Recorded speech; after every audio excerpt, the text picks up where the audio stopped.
కాంగ్రెస్ సంప్రదాయ ఓటు బ్యాంకును తిరిగి రప్పించుకోవడానికి ఏం చేస్తోంది కాంగ్రెస్ పార్టీ? తప్పకుండా చాలా మంచి ప్రశ్న ఇది. కాంగ్రెస్ ఓటు బ్యాంక్ అంటే రాజశేఖర్ రెడ్డి గారు ఒక గౌరవ ముఖ్యమంత్రిగా, ఒక మహానాయకుడుగా కాంగ్రెస్ ద్వారాగా అయినటువంటి పరిస్థితి.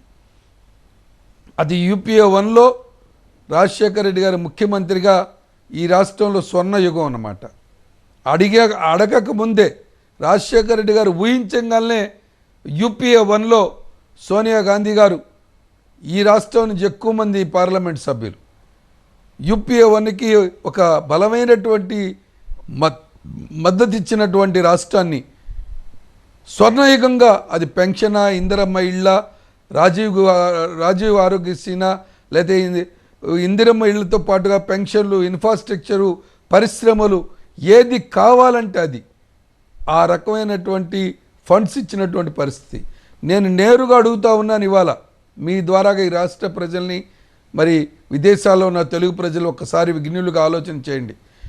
ఆ రోజు యూపీఏ 1లో 2004 నుంచి 2014 దాకా కూడా ఈ రాష్ట్రంలో స్వర్ణయుగం కాంగ్రెస్ హయాంలో.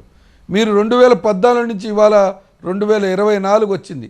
ఈ 2024 ఈ 10 సంవత్సరాల కాలం కాంగ్రెస్ హయాంలో రాజశేఖర రెడ్డి గారు కానీ, రోసయ్య గారు కానీ, కాంగ్రెస్ హయాం మొత్తం కూడా ఒక స్వర్ణయుగంలాగా నడిచింది. ఇవాళ ప్రతి దానికి కేంద్రం చుట్టూ తిప్పించుకొని, కేంద్రం ఏదో మొక్కుబడిగా ఇచ్చుకొని రాజకీయంగా పగ్బం గడిపోవటం కోసం ఆంధ్ర రాష్ట్రంలో ఉన్నటువంటి ప్రాంతీయ పార్టీలు. You were the chosen one to direct Mr. Bachchan for his first endorsement, for his first appearance on the small screen. It was a life-changing moment. Have you been a rebel with a cause?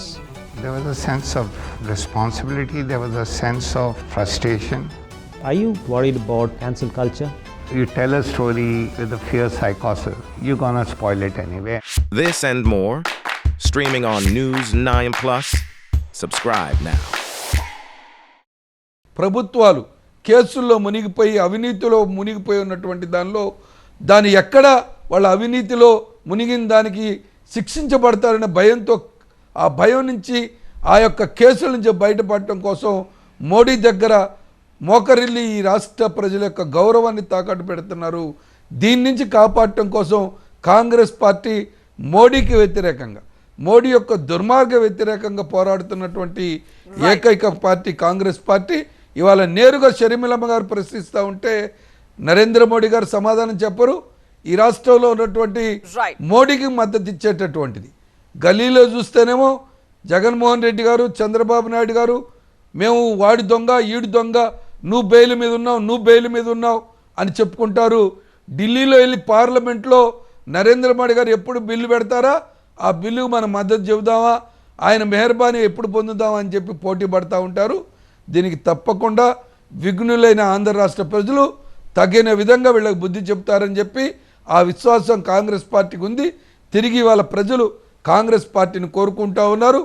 ఇవాళ YS Sharmila Reddy గారి రూపాన్ని, YS Rajasekhara Reddy గారి యొక్క ఆశయాలని, YS Rajasekhara Reddy గారి ప్రతి అడుగు ఆలోచన, ప్రతి ఆలోచన ప్రజల కోసం ఏ విధంగా తప్పించాడో ఆ తప్పన ఇవాళ వైఎస్ షర్మిలారెడ్డి గారి రూపంలో ఉందని చెప్పి ప్రజలు నమ్ముతూ ఉన్నారు.